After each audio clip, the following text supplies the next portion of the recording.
In this video, I'll be showing you how to fix Snapchat not sending snaps. So anyways, there's a few different things that we could go ahead and do to fix this. The first thing is the airplane mode IP flush.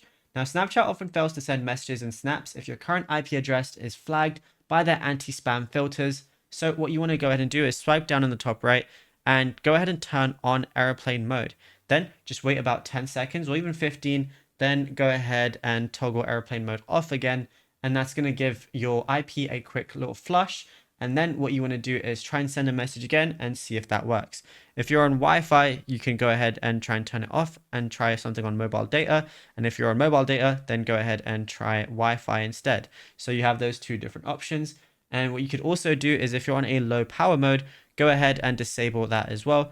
And then the final thing I would recommend doing is going over to settings application, scrolling down until you find general, then go to iPhone storage. And then once you're in iPhone storage, go ahead and locate Snapchat. And then you just want to go ahead and offload the app. This is going to basically clear your cache. So any bugs that you might be having or anything like that, those are going to be gone after you clear the cache. So just try opening the application again, try sending a message or a snap, and then you'll be good to go. Now, if you found this video helpful, be sure to drop a like and subscribe.